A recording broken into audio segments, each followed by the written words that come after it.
Yo, yo, we're just watching someone on Facebook. My vitamins.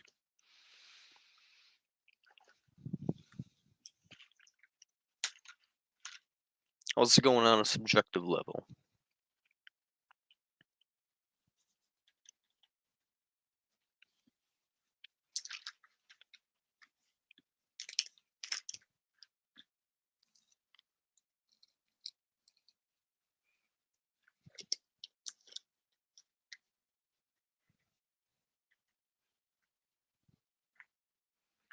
Okay, what's your mood like today? You feeling okay? Hanging in there?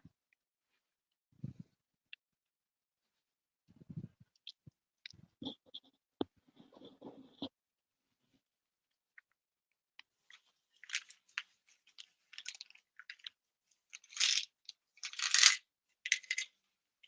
fucker tastes nasty as shit. This men's multi whole food growing USA organic veggie tablets. Fucking taste disgusting, bro. They're grody. But I have to have them.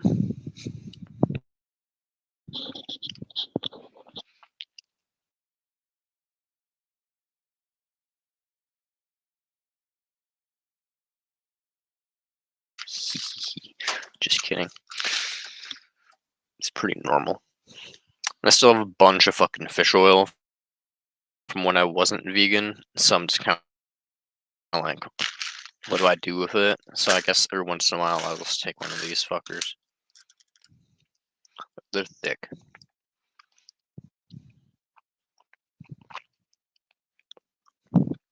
There you go. Vegetarian though, so it's like, I'm a consequentialist vegan, not like an actual like vegan for like like deontological rights-based reasons, because I don't believe in rights, but I do believe in consequential action, so I don't purchase any more. If I have animal products that I owned from previously, it's just kind of like, what do I do? I'm not gonna just like toss them as a waste of.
Because there's no internet in my room, and I'm just kind of like, yeah, I know you would definitely have a problem in that room too. Anywhere over there, it's just like if you're on the far side, you can't get any internet. I have to like, if I'm in my room, I actually have to like sit next to the door and like just be like, "Hello, door, how's it going?" And just If I sit on my bed and I'm just constantly buffering, and I just got like I've been getting kicked out of my video games I'm playing that are online, and I'm just like, you know what? I'm just like, Colin's not even here like half the year. I'm like, why do we have it downstairs? And I'm like, I have to ask where it is. Like, I'm just curious. Okay, cool. Thing looks like a brick from like the old days. Antennas. I know. I know it's not old. It just looks old because it has like those little antennas and stuff, and it's just like nothing has antennas these days.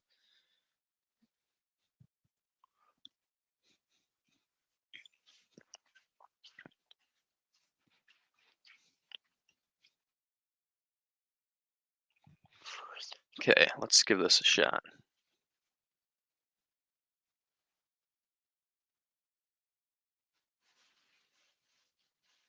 Oh, I think that might have massively helped.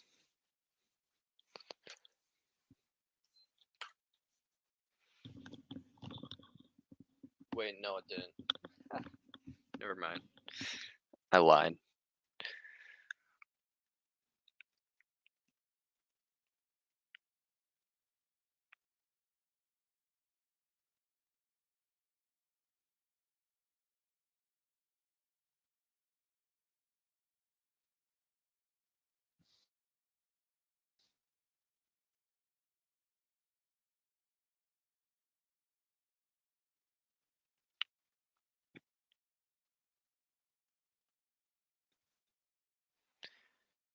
Nah, there's no way. The internet's just that bad.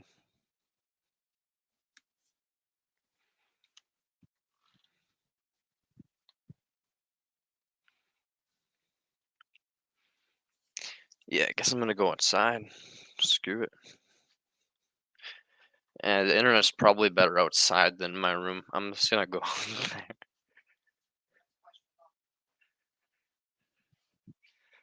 Honestly, you're probably right, but given I have one bar in my room, I'm gonna like hope that I have like 2 bars out here. It's kind of cold though. Yeah, it's not that bad from the sun though.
hair's fucked from work.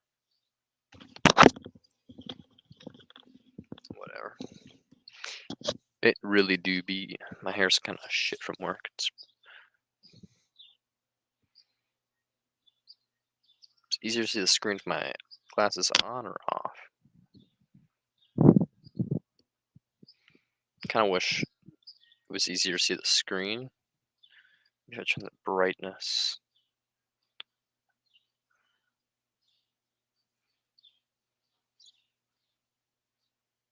I don't know. I'm just gonna leave the glasses on though because, frankly, it's bright as shit out with the sun.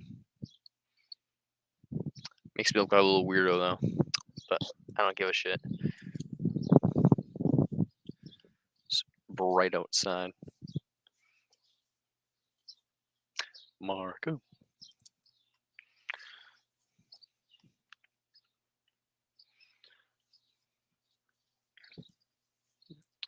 Yeah, somehow I have full Wi-Fi right here outside, but I don't have Wi-Fi in my room. It's fucking insane. Okay. One can never comprehend the temptation of solitude and the despair without first having knowledge of the temporal and spatial vacuum in a monastic cell. I think the Spanish monasteries in particular, where so many kings sheltered their melancholies and so many saints cultivated their madness. Spain symbolizes the pitiless desert of the soul. Its merit is not only to have saved the absurd for the world, but also to have demonstrated that man's normal temperature is madness. Thus, saints come naturally to people which have done away with distance between heaven and earth. Were God a Cyclops, Spain would be its. What the fuck? Were God a Cyclops, Spain would be his eye. That's fucking wacky. Okay. If God's a Cyclops, y'all, Spain be his eye. Emile Serran, straight up. Yeah, I have to have these glasses on to look at the fucking page. It's like it's so white, just like blinds me to like try to read without the glasses.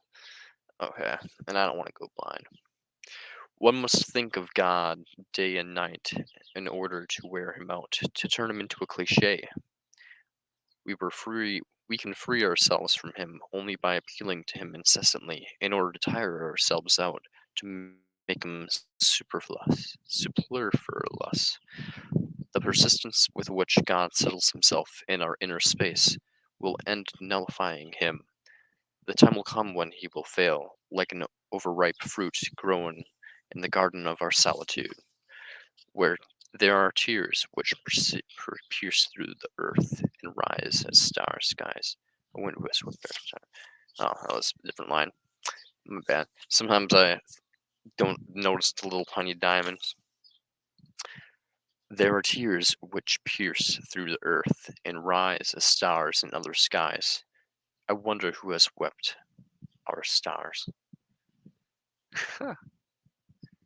There are tears which pierce through the earth and rise as stars in other skies. I wonder who has wept our stars. That's beautiful and poetic, but I don't think anybody's crying no stars anytime soon.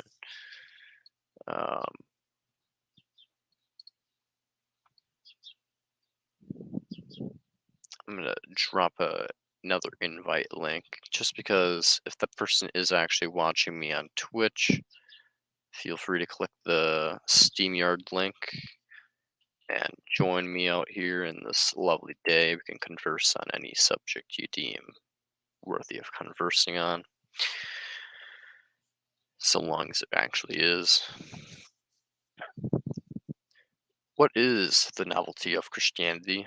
Is it like a thistle in the heart, pricking it at every desolation? Christianity delights in the sight of bloodstains, and its martyrs have transformed the world into a bloodbath. In this religion of blazing twilights, evil defeats the sublime. Other religions have invented happiness of slow dissolution. Christianity has made a death of a seed, in life its roots. Could there by any remedy against a germination of death, this life of death? Could there by any remedy against this germinating death, this life of death? I don't know what he means by that, but I'll come back to that in a future time. I mean, this book's amazing, so I'm gonna read it again at some point in the future. Not as amazing as Heights in Despair. I kind of want to get a hard copy version of The Heights of Despair and donate my copy. But at the same time, I'm just going to keep my copy of The Heights of Despair and give it to friends. Because frankly, Jamie's had my fucking copy of Heights of Despair for like almost 6 months now. And frankly, she's like only halfway through the book and hasn't touched it in a while. But it's depressing as shit, so like no wonder. I mean, it's understandable. Read that at your own pace. But it's a brilliant book, and I kind of want to get a hard copy version of The Heights of Despair because that would just be magnifico. Francis of Assisi founded his order after hearing a voice saying to him during his prayer, "Go and rebuild my ruined house." The Church owes a lot to such hallucinations. All the zealots of Reformation were prompted by divine commands. It would be difficult to explain their courage or their madness otherwise. Not one would have done it alone, but no obstacle is unsurmountable when angelic voices cheer you along. It is our unhappy lot not to burn with inspiring fever. One does not hear voices in cool breeze of calm thoughts, and angels speak only in musical ears. It is our unhappy lot not to burn with inspiring fever. One does not hear voices in cool breeze of calm thoughts, and angels speaking only in musical ears. He's jealous of the insane. It's truly funny.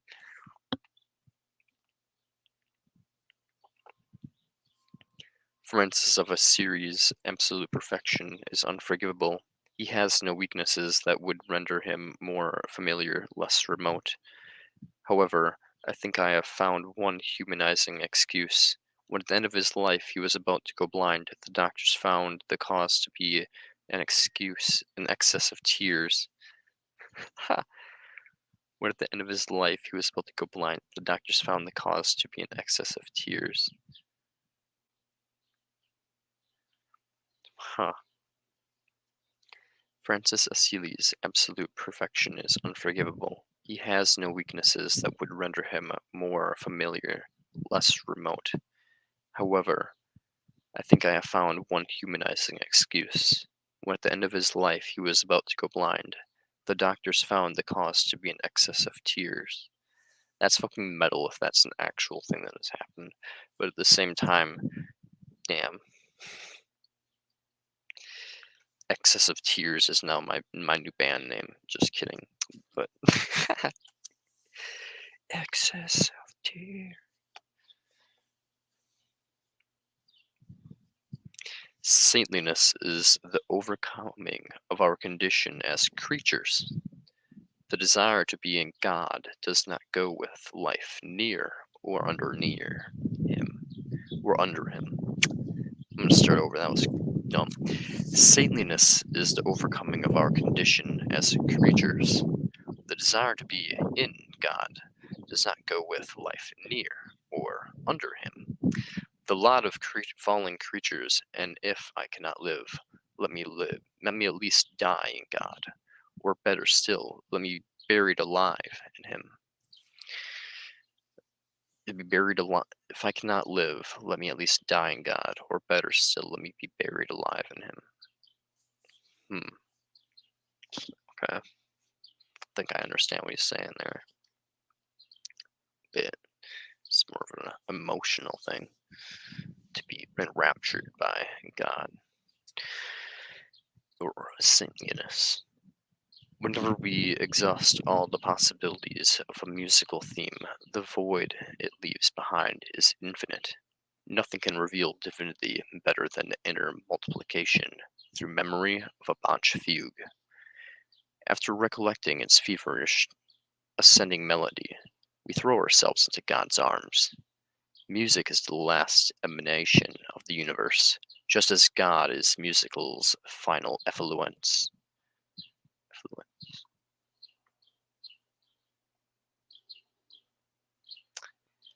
I'm like the sea which parts its waters to make room for God. Divine imperialism is man's reflex. Oppressed by the solitude of matter, God has shed oceans of tears. Hence the sea's mysterious appeal, and our longing to drown in it, like a shortcut to him through his tears. he who he who has not shed tears on every seashore has not known the troubling vicinity of God, that solitude which forces upon us an even greater one. Hmm. I can only see my shadow in God. The closer I come to him, the longer it grows, and I run away, chased by my own shadow. Without God, all is night, and with him, light is useless.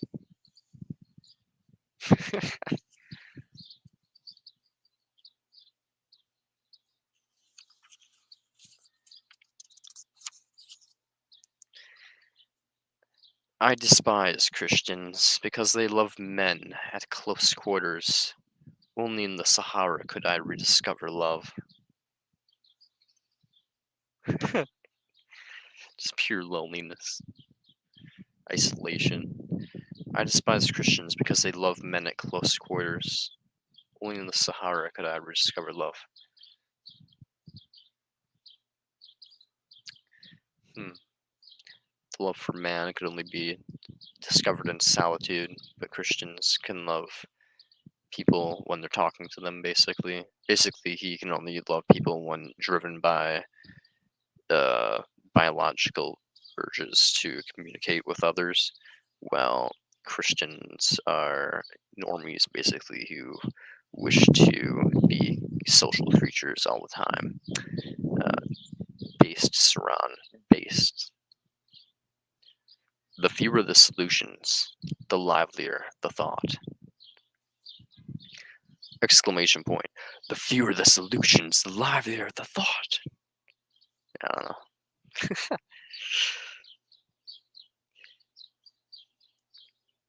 Since there really are no solutions, one is bound to turn round in a vicious circle. Thoughts fed on sadness and suffering take the form of uproarious symptoms of spiritual decline. The insoluble cast of shimmering shadow on the world, and lends it the incurable seriousness of twilight. There are no solutions, only cowardice, masquerading as such. All twilights are on my side. Interesting, I'm going to read that again. Since there really are no solutions, one is bound to turn round in a vicious circle. The thoughts fed on sadness and suffering take the form of a prior symptoms of spiritual decline. The insoluble casts a shimmering shadow on the world. It lends its incurable seriousness of twilight. There are no solutions, only cowardice masquerading as such. All twilights are on my side. The insoluble casts a simmering shadow on the world that lends its incurable seriousness of twilight. Insoluble. The solution, things that cannot be solved, cast a shimmering shadow upon the world, and lends it to incurable solutions of twilight. And lends it the incurable seriousness of twilight. Incurable. Hmm. So basically, solutions that can never be solved, well, problems that can never be solved are extremely serious upon the mind and leads to this like shadow or twilight upon the meaning of the world. And only cowards masquerade there being solutions to this solutionlessness thing going on. And he's basically saying that this darkness is where he finds solace. Brilliant.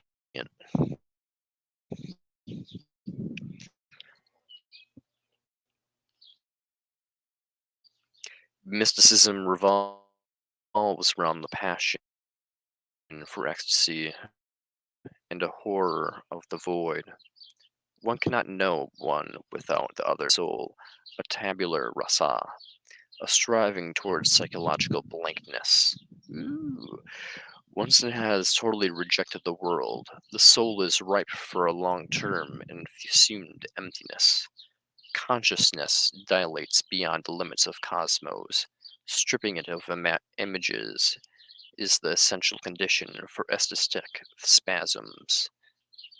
One sees nothing except nothingness, and the later has become everything. Ecstasy, plenitude in a void, a full void. It is an overwhelming frisson, which convulses nothingness, an invasion of being in absolute emptiness. The void is the condition for ecstasy, just as ecstasy is the condition for the void. A honeybee just landed on my page that I'm reading. Hello, honeybee. Mysticism revolves around the passion for ecstasy and a horror of the void. One cannot know one without the other. The road to ecstasy and the experience of the void presuppose a will to make the soul a tabula rasa, stripping towards psychological plainness. It's kind of referring to like Buddhism and stuff. Hello. You're an adorable little creature. Look at all of you. You have so many neurons in your little head. What you doing there? Got a bunch of pollen on you?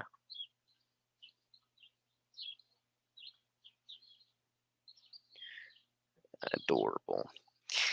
Don't get my page all sticky with your pollen, little bee. Love of the absolute Love of the absolute engenders a predilection for self-destruction. Love of the absolute engenders a predilection for self-destruction. Goodbye, bee. Hence the passion for monasteries and brothels. Sells a woman in both cases. Weariness with life fares well in the shadow of whores and saintly women. Weariness with life fares well in the shadow of whores and saintly women. Love of the absolute engenders a predilection for self-destruction. Hence the passion for monasteries and brothels. Cells and women. In both cases, weariness of life fares well in the shadow of whores and saintly women. I love you, Saran. Uh, he's not wrong, though. It's basically just you turn to religion or you turn to sex and drugs. For Saran, it's sex and drugs, but he's envious of those that can be just saints. What absolute mad on that, though. The appetite for God, of which St. John of the Cross speaks its first, a negation of existence, and only in the final instance its affirmation. For the man who with blighted hope has resigned himself to accept the shadow of this world, such appetite for God can be the symptom of nihilism. Its intensity proves to the extent which one its intensity proves what extent one no longer belongs to this earth. One betrays a deficiency of vital instincts whenever one thinks instinctively about God. The fulcrum of divinity is at zero vitality. I'm gonna read that again, because I have no clue what the fuck that meant. The appetite for God, of which St. John of the Cross speaks its first negation of existence, and only in the final instance of affirmation. For the man who with blighted hope has resigned himself for accepting the shadows of this world, which means, I guess, things that cannot be solved based on the earlier things. Such appetite for God can only be the symptom of nihilism. So when you're faced with things that cannot be solved, you have an appetite for God, which is a symptom of your nihilistic tendencies. At you, Apple guy. Just kidding. You have an appetite for God. Its intensity proves to what extent one no longer belongs to this earth. Ooh. One betrays a deficiency of vital instincts whenever one thinks insistently about God. The fulcrum of divinity is at a zero vitality. I don't know what that last line means. The fulcrum of divinity is at zero vitality. Hmm. I don't know. Someone would have to help me out on that one. Mysticism is an eruption of the absolute into history. Mysticism is eruption of the absolute into history. Like music, it is crowning of culture, its ultimate justification. So mysticism is justified by its culture, by its essentially, it's like how it is perceived, its beauty. All nihilists have wrestled with God. One more proof of his kinship with nothingness. After you have trampled everything after you have trampled everything underfoot, his is the last bastion of nothingness left. Ooh. All nihilists have wrestled with God. One more proof of his kinship with nothingness.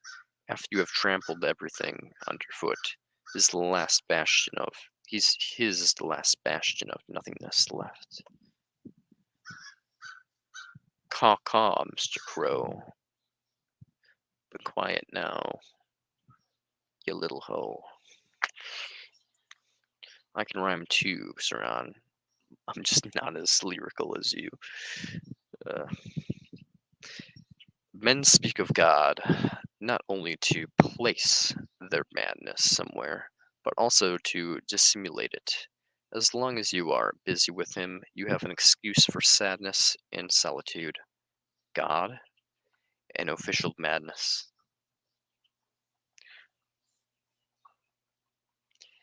Each time weariness with the world takes on a religious form, God appears like a sea of forgetfulness. Drowning in God is a refuge from our own individual acuity. There are other times when we encounter him like a luminous zone at the end of long regression inside ourselves. But the comfort we derive is smaller, for by finding him in us, we own him a little. We feel then that we have right over him, for acknowledgement does not surmount the limits of illusion. The God sea and the God light alternate in our experience of divinity. In either case, forgetfulness is the end. It's the God light and God sea again. Each time weariness with the world takes a religious form, God appears like the sea, forgetful, like a sea of forgetfulness, drowning the God in a refuge of their own individuality. So basically, whenever you get overwhelmed by the world, you drown yourself like a sea of egoism.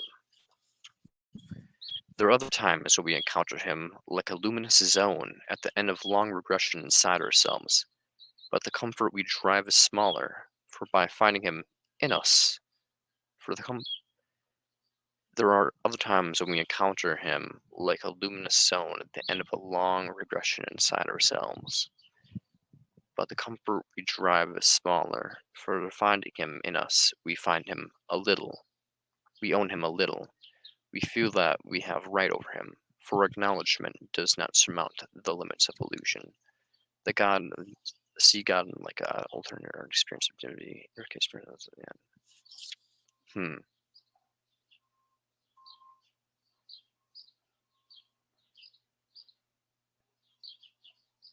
From our own individuality. Oh, drowning in God is a refuge from our own individuality. So basically, when the world and when we're caught up in the world, that makes a lot more sense.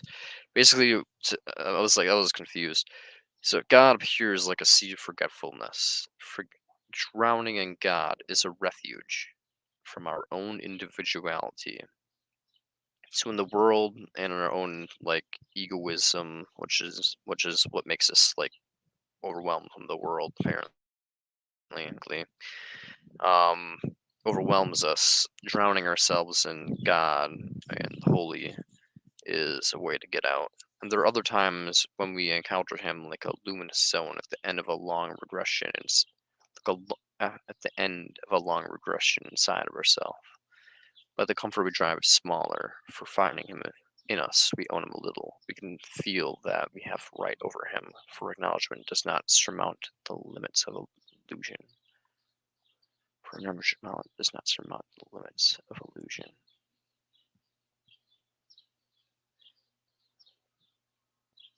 I don't know what the second part really is about the light of the God light alternate.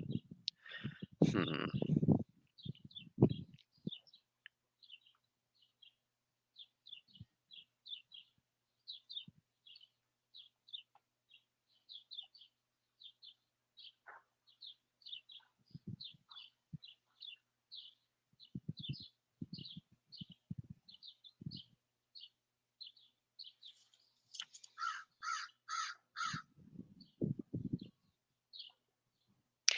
I guess they're just talking about like the way you find God and like the sense of its intensity, maybe.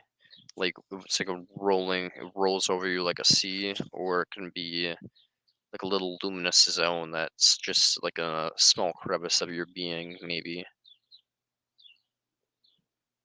And when you find it inside yourself instead of finding it out in the world, it feels like you have a part of God within you, which almost feels like is less of a something greater than yourself out there to like strive for and wish to be like enraptured in, because if it's in yourself then you're already kind of like halfway there. Yeah, basically if you're already halfway there, it has a little bit less of a comfort to the the comfort we drive is smaller. For finding him in us, we own him a little. So basically, yeah, if we have the capacity to own a part of God within ourselves, then we feel as if there's something not as great out there. So it doesn't comfort us as much because we should be having more control over ourselves than what we really have, basically, if that's the case. So yeah. I think that's why the you can't get as much comfort from fully enrapturing yourself. Sorry, from finding God in yourself than enrapturing yourself in God out there or whatever. Makes sense to me, if you ask me. Listening to Bach, one sees God come to being. His music generates divinity. After Bach, Orientro, Cassandra, or Passion, one feels that God must be, otherwise Bach's music would be only heart-rending illusion. Theologians and philosophers wasted so many days and nights searching for proofs of his existence, ignoring the only valid one, Bach. That's funny. He's just like, lol, all these theologians trying to search for God, and then there's just fucking Bach. I guess I'll have to give Bach a listen to and see if I believe in God afterwards. Let's do that for see if okay, viewers. Let's see if we come out Christian.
Yeah, I don't believe in God and stars, Ron.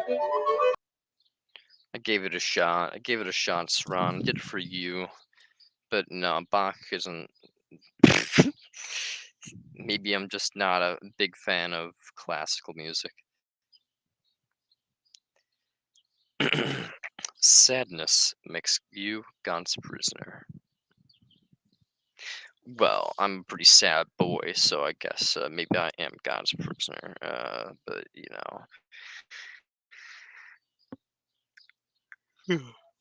reasons only useful task to comfort you for not being God. Reasons only useful task to comfort you for not being God. The more you think of God, the less you are. Thus, God is nothing more than a projection of our longing for annihilation.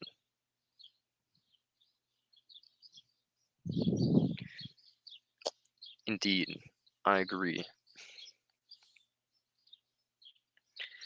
The idea of God is the most practical as well as the most dangerous of all ideas ever conceived. Through it, mankind is both saved and doomed. The Absolute is a presence soluble in blood.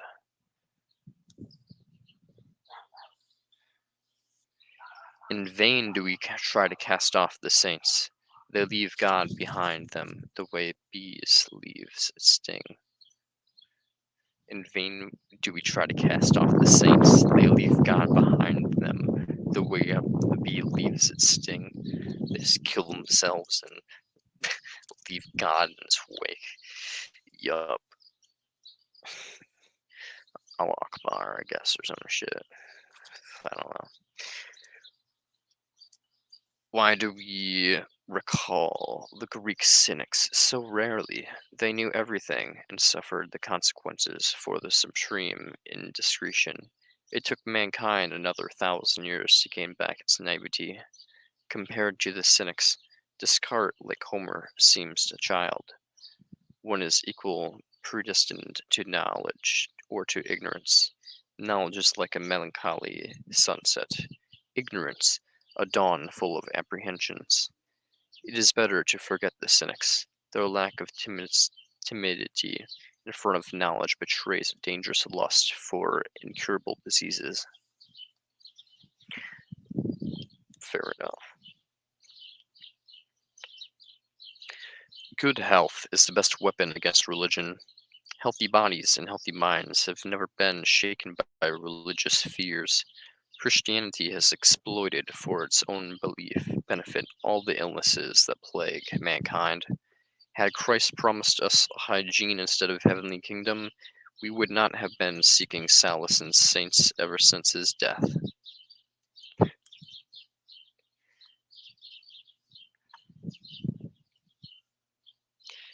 Ah.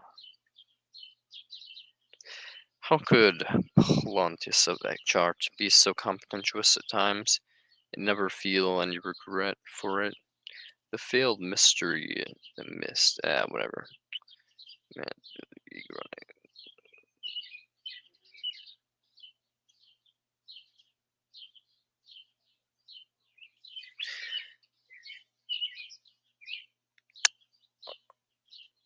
okay. How would Platon of Eckhart be so contemptuous of time and never feel any regret for it? The failed mystic is the one who casts off all temporal ties. Caught between mysticism and history, he wanders forever in the no man's land, connecting this world to the other. As with music and eroticism, the secret of successful mysticism is the defeat of time and individuation.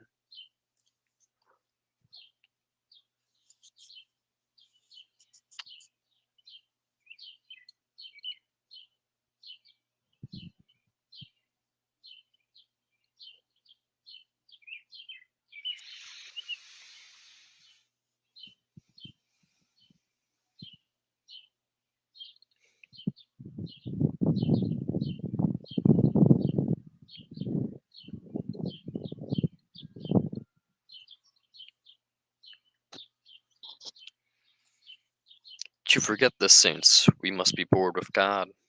Once we are rid of God, who would dare bar our way?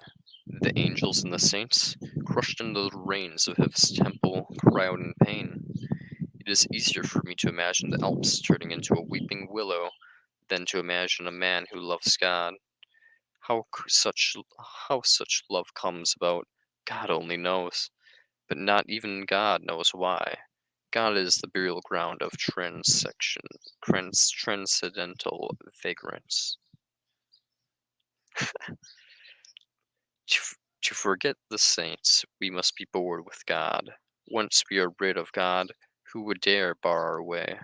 The angels and the saints, crushed under the reins of his temple, cry out in pain. It is easier for me to imagine the Alps turned into a weeping willow than to imagine a man who loves God. How such love comes about, God only knows. But not even God knows why.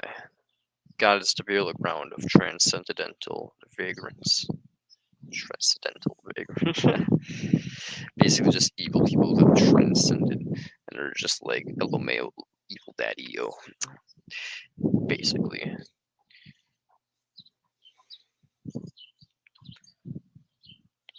Is it harder for is it harder to forget saintly women, for they seduce us with their divine and melancholy beauty?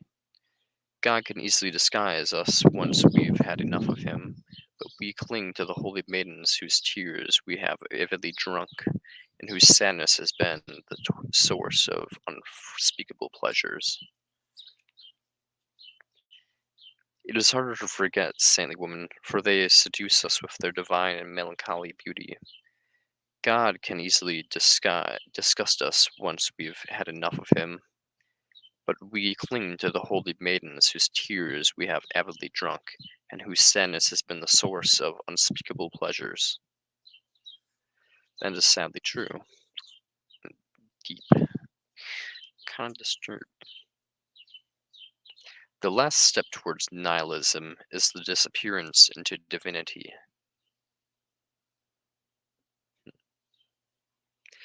The Greeks only looked at nature.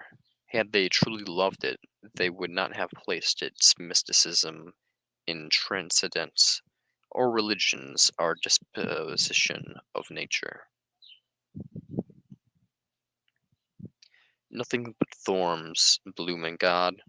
The mystics do not know anything about loneliness in God. They are blissfully ignorant of the tragedy which belongs in God's proximity, the consciousness of insanity which torments those prostrate at his feet, saints and the mystics alike, and in triumph when they penetrate divinity with erotic abandon. With erotic abandon.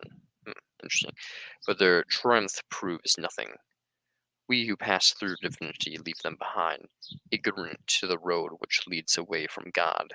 They have never asked themselves the question, what begins after God? And for that I cannot forgive them.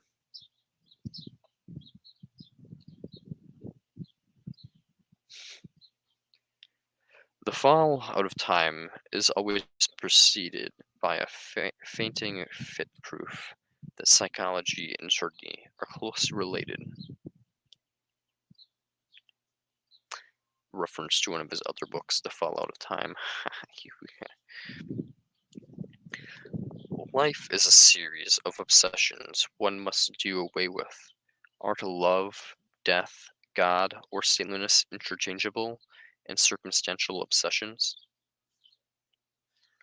Life is a series of obsessions one must do away with. Are to love, death, God, or saintliness interchangeable and circumstantial obsessions? Based, Saran, based.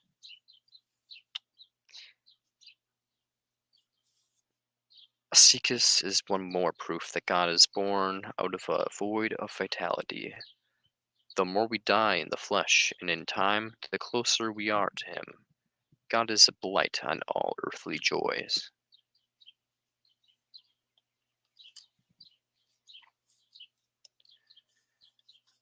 The creation of man was a cosmic catalysm. Cataclysm. The creation of man was a cosmic cataclysm, and its aftershock had become God's nightmares. Man is a paradox of nature, equally removed from it and from God. The order of things in heaven and on earth has changed ever since the creation of consciousness. With it, God appeared in his true light as one more nothingness. That is beautiful. The creation of man was a cosmic cataclysm, and in its aftershock had become God's nightmare. Man is a paradox of nature, equally removed from it and from God. Blah, blah, blah. I'm going to restart. Howdy, welcome. I'm reading some poetry from Tears and Saints by Emile Saran. The creation of man was a cosmic cataclysm, and its aftershock had become God's nightmare. Man is a paradox of nature, equally removed from it and from God. The order of things in heaven and on earth had changed ever since the creation of consciousness. With it, God appeared in his true light as one more nothingness. My definition of a musician: a man who hears through all his senses. Anne Magdalenbench, Bach's second wife, recorded in her diary a striking impression made by her husband's eyes. They were listening eyes. She also recalls, once I went into his room while he was composing Ah Golgotha from St. Matthew's Passion. I was amazed to see his face, usually calm and fresh pink, turned gray and covered with tears. He didn't even notice me, so I crept back outside, sat down on the step by his door, and started to cry. Bach's music is the medium of heavenly transfiguration. In it there is no feelings, only God and the world, linked by the ladder of tears.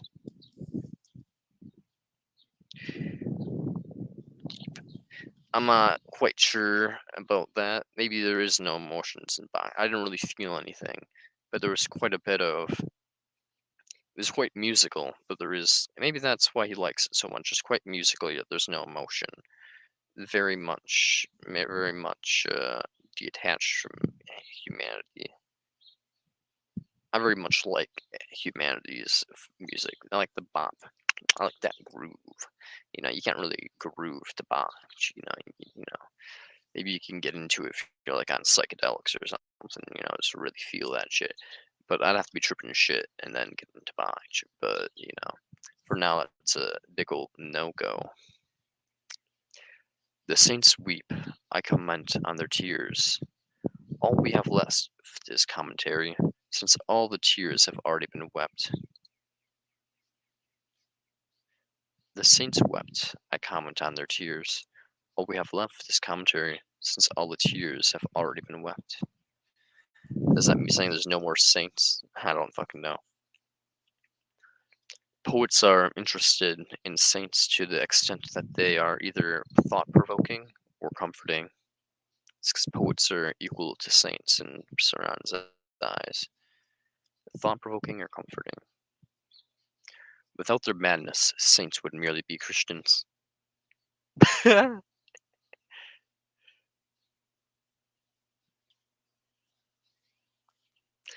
But in his eyes, madness is a sign of being close to God, though, and having your will aligned with God's will, being in tap with the universal knowledge that the Greeks kind of referred to and stuff. For a man of genius, the absolute coincides with his private demons. For the saints, it is outside oneself. Sorry. For the saints, it is not only outside, but beyond. Though they are extravagantly saints, are more banal than the poets. Madness is in the name of love, and suffering is not interesting. The poets, hmm, madness in the name of love and suffering is not interesting. The poets have no ready-made excuse for their madness. Balurva rivals St. John on the cross. Raquel was a burgeoning saint. Poetic genius, saintliness share secret penchants for self-destruction. Poetic genius and saintliness share a secret penchant for self-destruction. Interesting, interesting. Yeah.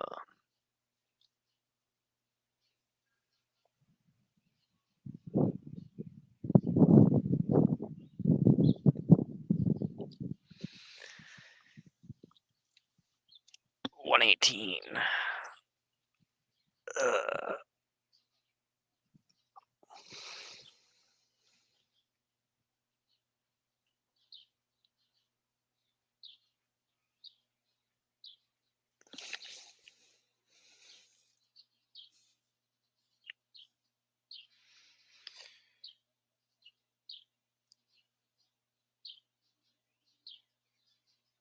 Memory becomes active once it ceases to operate in a temporal framework.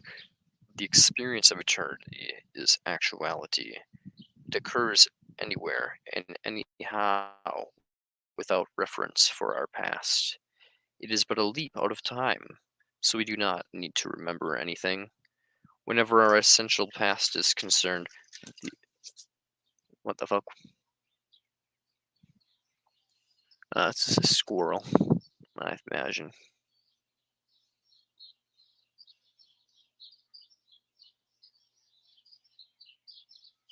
Anyways, whenever our essential past is concerned, the eternity which precedes time, only pretemporal memories can reveal it to us. There is a kind of memory, deep and dormant, which we rarely awaken. It goes all the way back to the beginning of time, to God, and to the limits of remembrance. It is intelligible memory. All memories are symptoms of illness. Life, in its pure state, is absolute actuality. Memory is the negation of indistinct. Its hypertrophy is incurable disease. Basically, just alluding to reality being an illusion, I think.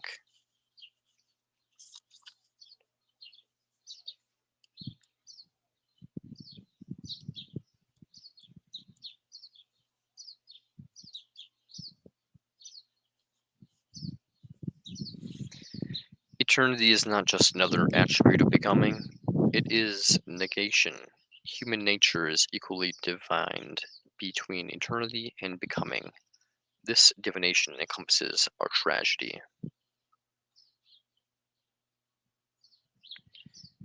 Mankind has lived without God ever since it stripped him of personal characteristics.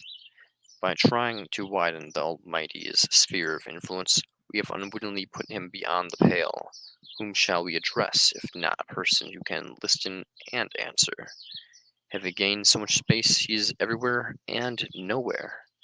Today he is at almost today he is most the universe absentee. He is most the universal absentee. Nice. We have alienated God by magnifying him. Why have we denied him this heavenly modesty, that this immeasurable pride that has prompted us to falsify him? He has never been less than he is today, when he has everything. Thus we are punished for having been too generous with him. He has lost God, the person will never find him again, no matter how hard he searches for him in other guises. By trying to help God, we exposed him to human jealousy. Thus, having tried to mend a cosmic error, we have destroyed the only priceless heir.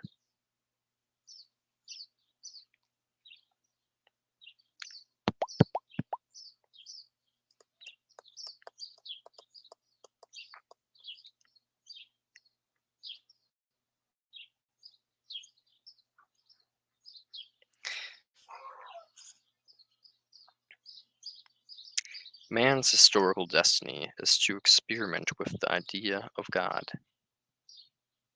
Having exhausted all the possibilities of divine experience, he inevitably winds up loathing the absolute. Only then he can breathe freely. Yet the struggle against a God who has taken shelter in the innermost corner of our soul is fraught with ephemeral misery.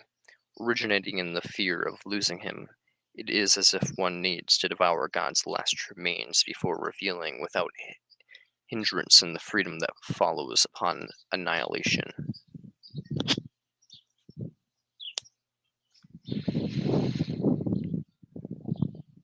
The ambiguity of religion is born from a mixture of absurdity and finality. Religion is a smile masking cosmic nonsense, one last waft of perfume drifting over nothingness. Thus, when it runs out of argument, religion finds recourse in tears. Only tears can still ensure universal equilibrium and keep God alive. Our longing for him will fade away with our last tear. Very nice.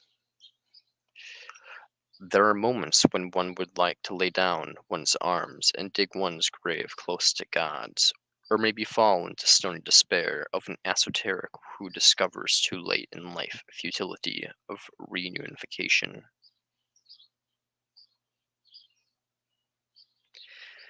How tiresome is the idea of God? It is a fatal form of neurasthenia.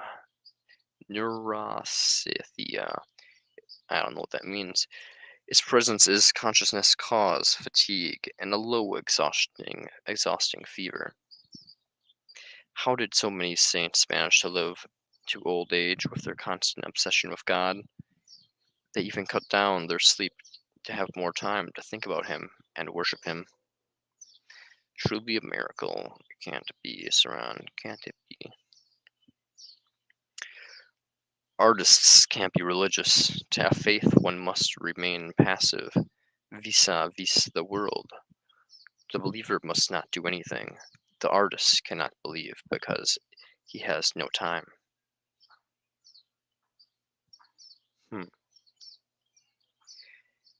In fact, there is only God and me. His silence invalidates us both.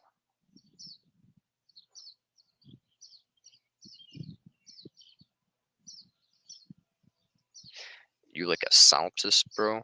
What the fuck?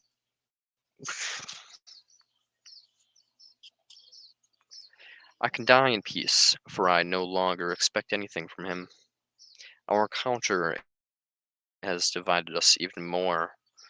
Each human life is one more proof of his nothingness.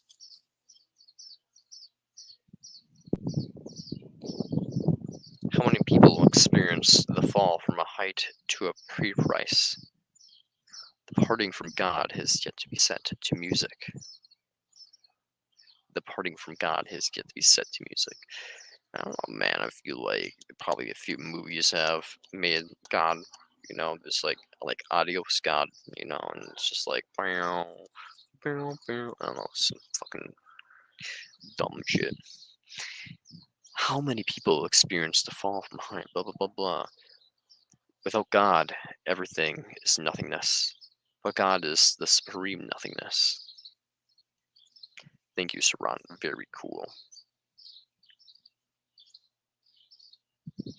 The final chapter of any the final chapter of any metaphysics deals exclusively with God. Physiological thought is always circling around God, but rarely does it radiate from inside him. Physiological thought is remedied through human immersement in divinity. Once man has arrived inside God, he builds over and above him. Thus man surpasses him. He would otherwise die under his own weight.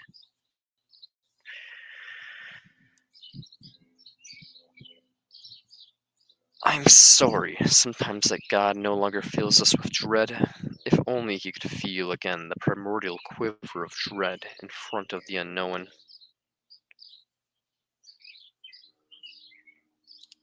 The more we abandon ourselves to feelings, the more estranged from life we become. Paroxysms of feeling draw us for ourselves into a realm of bordering on the divine. Intense love, pain, or loathing reach their final limit in God. Without a transcendental theme, delirium is mere pathology. With divinity at its center, it becomes revelation, a crowning of the spirit. God and delirium shoulder each other. Ecstasy surlimps the delirium don't care anymore. How's it going? That person just joined and was just like, I'm outie. This man's not even reading. Ecstasy symptomizes the experience of divinity. Delirium is an intimate blah blah blah. Don't care. Yum. Is the anticipation of ecstasy where mystical delirium is the complete ecstasy. God seems to take advantage of one. I'm done reading Saran for today. Too much poetry. Not enough will to live.